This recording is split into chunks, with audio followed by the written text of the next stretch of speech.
qeverinë e tij e cila nuk u votua, mori vetëm 56 vota. Madje një vot më pak se sa Albulena Haxhiu që merrte si kandidate për kryetare të kuvendit, për ta analizuar në raport me vendimet e sotme. Ne duhet ta shohim ai çka tha javën e kaluar për ta parë çfarë vendime ka marrë sot. Dhe duke analizuar fjalimin e tij të javës së kaluar, ne shohim që sot janë të kundërlidhshme sepse post tjera që ka thënë ai vetë. Ta shohim.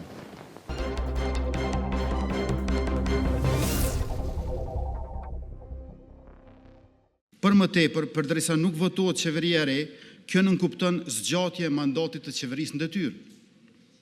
Pra qeveri do të ketë, vetëm se deputetët e kanë të pamundur ta mbikëqyrin dhe të kërkojnë llogari me të marrë besimin tuaj të nderuar deputet.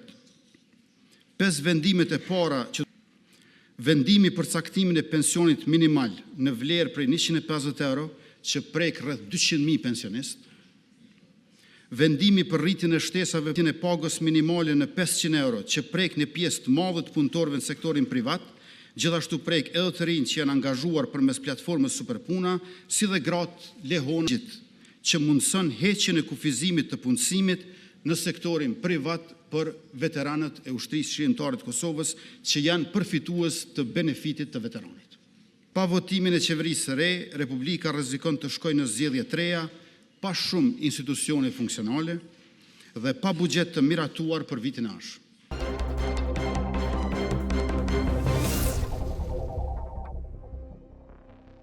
E dëgjova Vsar. Tha nëse nuk votohet qeveria e re, nuk kemi buxhet. Sektori publik nuk ka paga, investimet kapitale nuk ndodhen, nuk vendoset paga minimale, pensionet nuk rriten nga 120-150 euro, shtesat për fëmijë nuk rriten 50%. Në me thonë, foli për 5 pika, për 5 projekte ti të qeverisë e ardhshme, të cilat i votoj sot. Për të cilat tha që nëse nuk votohet, qeveria nuk mund mi bo. E tha i vetë. Duhet me pas parasysh, ai e tha. Ai vetë e tha. Do të thonë, ai është Qysh mujti sot? Ai është i vetëdijshëm që keq që to nuk ka drejt mi bo.